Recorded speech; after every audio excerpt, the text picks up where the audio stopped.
Bonjour à tous, aujourd'hui nous allons explorer le théorème de Millman, un outil très puissant en électricité pour calculer la tension dans des circuits avec plusieurs branches parallèles.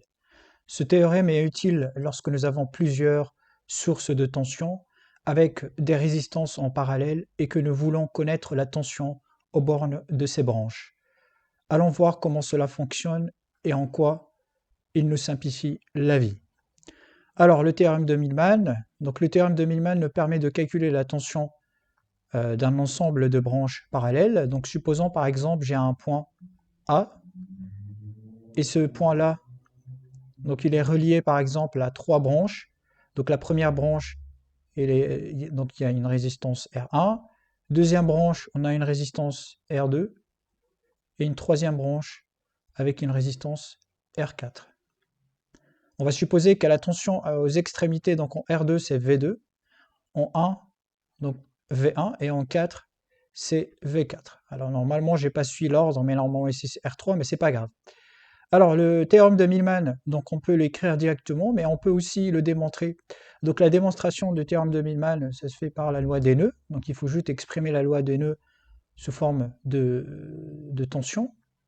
Et donc on va avoir que le courant qui passe, donc ici par exemple on va l'appeler I4, ici on a un courant I1, et là on a un courant I2. Donc d'après la loi des nœuds,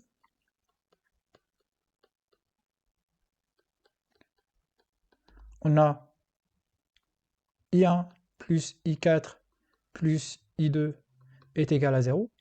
Donc on va utiliser la loi d'Ohm pour exprimer l'intensité I1. Donc l'intensité I1 c'est VA moins V4 sur R4. De même pour I4 ou de même pour I2 et les autres tensions. Donc ici par exemple pour I1, bah, ça sera VA moins V1 sur RA plus VA moins V2 sur R2 est égal à 0.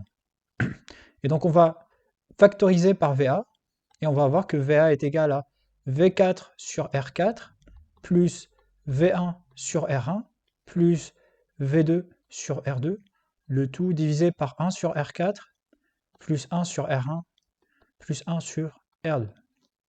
Donc ça, c'est le théorème de Millman. Donc on peut l'utiliser directement.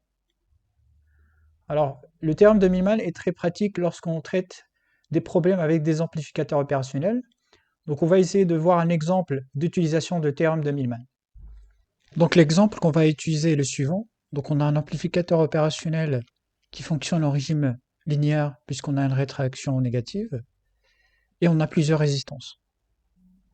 Donc lorsqu'on remplace la résistance R4 et R2 par un condensateur, le filtre est appelé le filtre de Roche. Donc il est utilisé pour filtrer des signaux. Donc on peut utiliser comme un filtre passe-bas ou un filtre passe-bande. Alors maintenant, les questions qu'on pourra vous poser en exercice, c'est de trouver Vs en fonction de VE. Donc c'est pour trouver la fonction de transfert. Donc pour trouver Vs en fonction de VE, on n'a pas plusieurs méthodes. Donc on a quelques méthodes, donc soit le pont diviseur de tension, soit les lois de Kirchhoff. Mais ici, l'outil le plus efficace, c'est le théorème de Millman. Alors d'abord, on va supposer que l'amplificateur opérationnel est idéal. Ça veut dire que V plus est égal à V moins, puisque le V plus est relié à la masse, donc ici on a 0. V moins est la tension en B, donc on le voit, donc VB est égal à 0.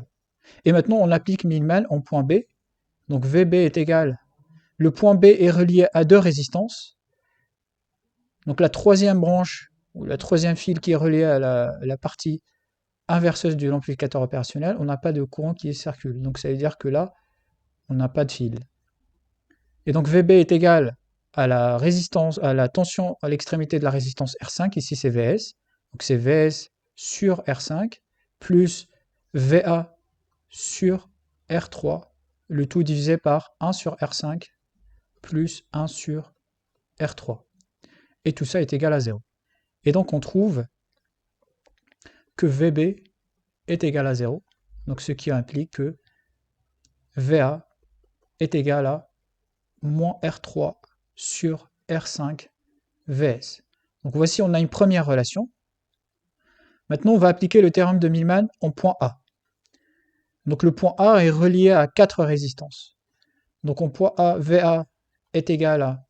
Donc la deuxième résistance, il est relié à la masse, donc c'est directement 0, plus R3 est relié à la tension VB qu'on a déjà démontré qu'il vaut 0, donc c'est 0, plus R1, il est relié à VE, donc c'est VE sur R1, plus R4, il est relié à VS, la tension de sortie, donc c'est VS sur R5. Et le tout divisé par l'inverse des impédances, donc 1 sur R1, plus 1 sur R2, plus 1 sur R3, plus 1 sur R4. Et donc, puisqu'on a trouvé que VA est égal à moins R3 sur R5 VS, donc on va remplacer ça ici, et on trouve finalement que VS est égal à VE fois moins 1 sur, donc on a R3 sur R5, donc je vais essayer d'écrire ça ici.